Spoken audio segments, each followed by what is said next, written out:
Hello' good morning all Assam কিটচেনৰ অন্য এটা ভিডিঅ'লৈ আপোনালোকক সকলোকে স্বাগতম জনাইছোঁ।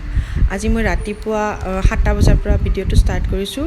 ৰাতিপুৱা আপোনালোকক পৰিৱেশটো দেখাইছোঁ। মই ওপৰত আহিছিলোঁ, চাদৰ ওপৰত। আকাশখন চাওকচোন কিমান ধুনীয়া লাগিছে আৰু ৰ'দো আছে আজি, খুব ভাল লাগিছে ৱেডাৰটো।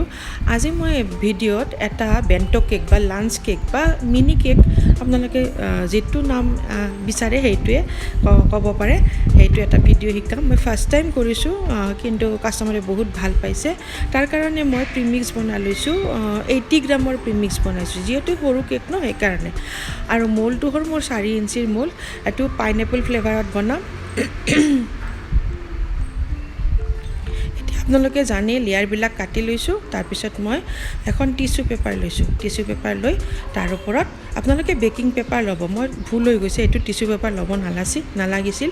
বেকিং পেপাৰ ল'লে বেছি ভাল হয়, বা আপোনালোকৰ যিটো ফইল পেপাৰ হয় তাতো ল'ব পাৰে। তাৰপিছত মই ক্ৰাছ দি পেলাই, যেনেকৈ আপোনালোকে পাইনএপল ফ্লেভাৰৰ মই বহুতকেইটা কেক দেখাইছোঁ আপোনালোকে সেই হিচাপে কৰি ল'ব। ভিডিঅ'টোত মই আকৌ এবাৰ দেখাইছোঁ।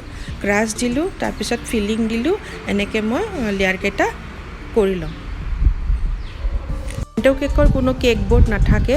ইয়াতে এটা বেণ্ট' বক্স পোৱা যায়। মই এইটো 20 ৰুপিজ কৈ কিনিছোঁ। এইটো আপোনাৰ বজাৰত এভেইলেবল হয়। মই লাষ্টত আপোনালোকে সেই বক্সটো দেখা পাব। ইয়াৰ মাজতে আপোনালোকক মই সকলোকে ৰিকুৱেষ্ট কৰিব বিচাৰিছোঁ, মোৰ যদি ভিডিঅ'বিলাক ভাল লাগে প্লিজ আপোনালোকে লাইক, কমেণ্ট, শ্বেয়াৰ, আৰু যদি ইউটিউবৰ পৰা চাইছে তেতিয়াহ'লে ছাবস্ক্ৰাইব কৰিব, আৰু যদি ফেচবুকৰ পৰা চাইছে তেতিয়া আপোনালোকে মোক ফ'ল' কৰি দিব দেই, আৰু ফ্ৰেণ্ডৰ লগত শ্বেয়াৰ কৰি দিব।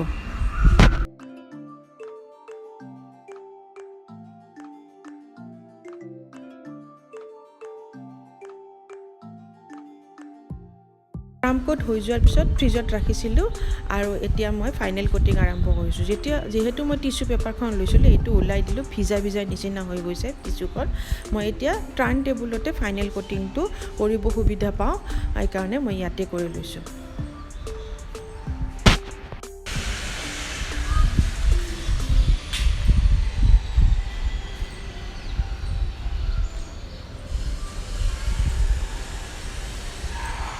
এতিয়া স্ক্ৰেপাৰ এখন লৈ মই ডিজাইন বনাই দিছোঁ। আপোনালোকে সকলোৱে জানে, মোৰ আগৰ ভিডিঅ'টো আপোনালোকে দেখা পাইছে।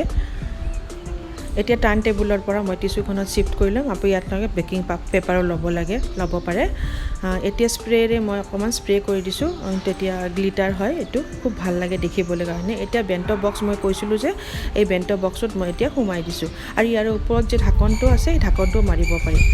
এখন মই চিলিকন ব্ৰাছ লৈ এডাল মই ওপৰত অকণমান ডিজাইন কৰি দিছোঁ। প্লেইন মোৰ একদম ভাল নালাগে, আৰু যিহেতু এনিভাৰ্চাৰী কেক হয় ন, মই কেইটামান হাৰ্ট শ্বেপ বনাই থৈছিলোঁ ফণ্ডেণ্টেৰে, তাত লগাই দিছোঁ। আপোনালোকে নিজৰ সুবিধামতে ল'ব। ইয়াতে বেণ্টৰ ওপৰত বেছি ডিজাইন কৰিব নালাগে, ডিজাইন কৰিব নোৱাৰিও। আৰু ওপৰৰ যে আপুনি ঢাকনখন দেখিছে ন, এইটো আপুনি লক কৰি দিব পাৰে।